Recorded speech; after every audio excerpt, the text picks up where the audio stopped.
episode of The Font as we celebrate Australia Day.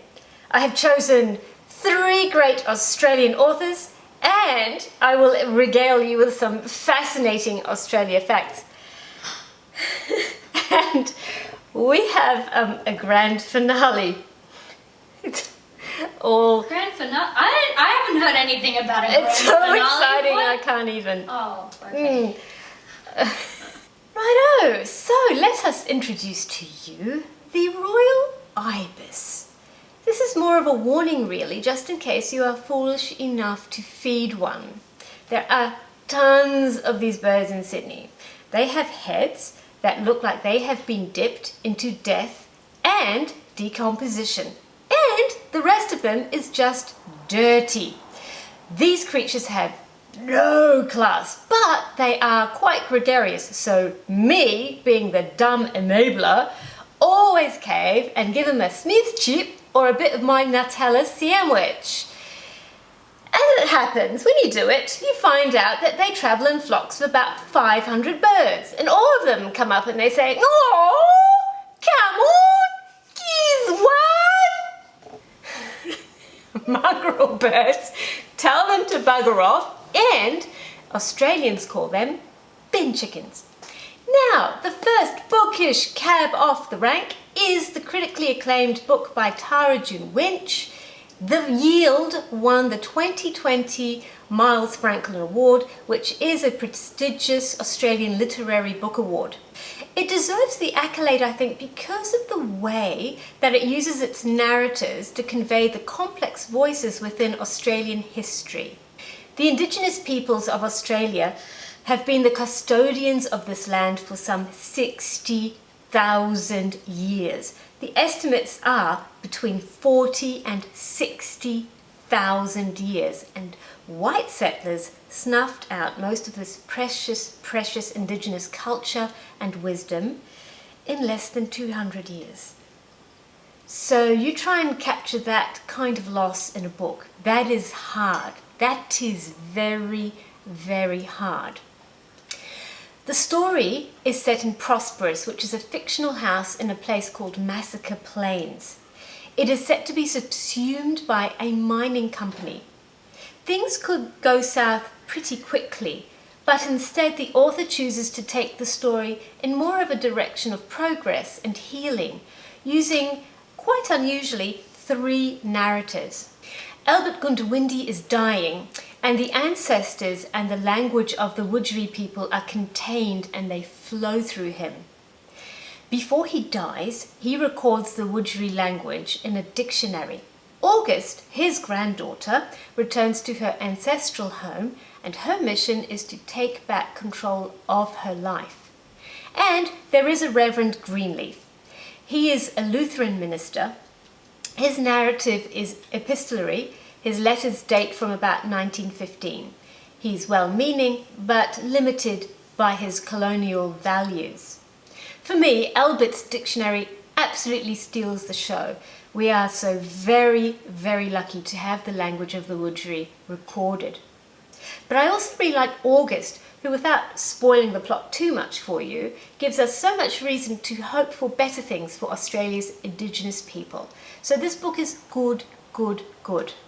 Well, might be time for another Aussie fact.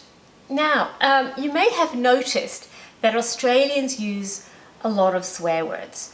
Even Australians who you would think are quite straight-laced swear like complete troopers. It is because we have a particular little fly called a bush fly. But we don't call them bush flies. We call them bloody flies! Like that, like bloody flies! It's so annoying. These things feed off poo, stick to your eyes and your face, and they will not leave you alone. We also call them bloody flies, bugger off! And of course there is, oh my god, these bloody flies, just fuck off and go and die! This next book was a surprise hit for me. It's got a bit of a nothing cover. It's just got these kind of wispy yellow flowers, and I thought, it's some stupid chick's book, you know, but no way. Sophie Lagoona's Infinite Splendours is about a boy called Lawrence, growing up in post-World War II Australia with his widowed mum and his brother. It's a bit slow to start, but what happens is that he is sexually abused and it breaks him. Like, I know that that's a spoiler, but I have to say something because that is the whole backbone of the book. It's like he becomes stranded in that trauma and he is struck in an irredeemable glue of complicated emotions like shame, loss, love, desire, despair, longing and fear. It has some heavy, heavy themes, but they are softened by beautiful references to art and nature. And all through it, he compares himself to Robinson Crusoe, stranded and alone. It's so, so sad. But I promise you, you will find compassion that you never knew you had. If you liked Kazuo Kashiguro's, and I always screw up his name, Kazuo Kashiguro's Never Let Me Go, or Barbara Kingsolver's Poisonwood Diary, I really think that you'll like this book. So, speaking of diaries, Isabella, do you have your 2021 diary yet? No, I do not. Why do you ask? Well, because mine came with a stupid first aid section. I got one anyway. It's so dumb. So, so dumb. Sounds perfectly practical to me. No, shush your face. All right. So mine came with this really stupid first aid section, right? So when you get bitten by something, and there are a lot of bitey things in Australia, what you have to do is you look at the small print at the end of this diary, and for snakes, it says you should not use a tourniquet, but you have to apply a 10 to 15 centimeter roller bandage. Now that is very specific information for someone with a necrotic wound who is turning blue. So, if you are visiting Australia and you've been bitten by something and you have this handy diary, you're probably going to die. Now, most Australian authors aren't commercially successful. I'm pretty sure they have storehouses of copies of their books which they swap for food and blankets or whatever. But Tim Winton actually makes a successful living with his writing, and he's been around for about 1 billion years on the Australian book scene. Yeah, if you haven't read him yet, you should start with Cloud Street. That's his like magnum opus. But I already read that, so I went ahead with something that was more recent. So I'm really glad that I talked about Australian swearing, because The Shepherd's Hut has more swearing than I have ever encountered in any other book. That is because the protagonist is an angry 15-year-old boy. Jaxie Clacton is on the run. His mother has passed away and his abusive alcoholic father has carelessly gotten himself crushed and killed beneath his car, as you do. Jaxie, scared that he will be branded a murderer, flees the scene and he goes bush. And the story becomes one of survival and salvation. He meets a priest with a crooked halo named Winton McGillis. He's a loquacious, happy, lonely, flawed character, and those two characters gel together like two wrongs making a right, working their way towards intimacy and trust.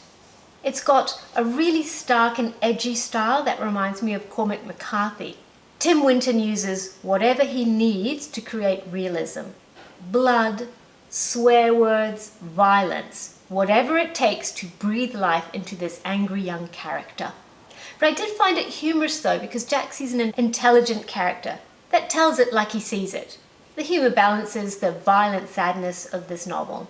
If you like it raw and real, this book is for you.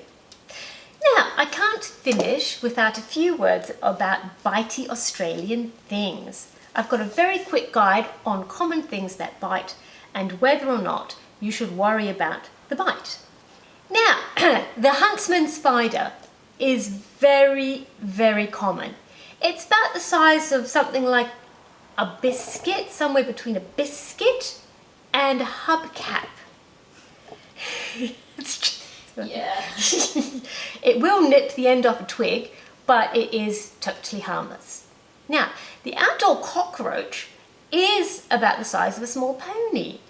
Interestingly, I had one inside and I tried my quasi-Buddhist ahimsa way to save it, but then I picked it up and bit me. So I lost my equanimity, mind you. Harmless, but it doesn't like to be picked up. I recommend the glass method.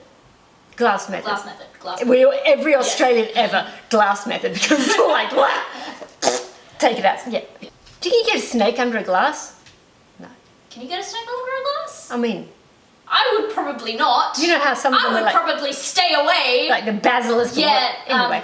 no, I would stay away. Do you know I had a friend that went bushwalking once and she slipped and she nearly kicked a brown snake, which is not good. Not good. How toxic are they? They're pretty bad. They're pretty bad. Brown snakes are pretty bad. Oh, we laugh. There you go. We're Australian. I know, right? Oh, that basilisk the other day. Oh, it was only like this big. Oh, it was only a little nipper. Anyway, one last one. The white pointer. It's got a substantial nip and it will most certainly kill you. But the good news is that you can use your tourniquet with this one. So I hope you enjoyed Australian Book Week. And, you know, there are worse things than subscribing. Yeah, there are definitely worse things than subscribing. And why not stick around for the finale? Now, people think that our national anthem is Waltzing Matilda. It is not. In fact, it is Advance Australia Fair, and it goes pretty much exactly like this. Australia's home to Vegemite and dubious literacy. With words like oi and bugger off, our words may seem clumsy. But when we drink our slabs of beer with budgie smugglers on, you'll love our thongs and outback songs. We're like a new Shakespeare. You'll love our thongs and outback songs. Advance Australia.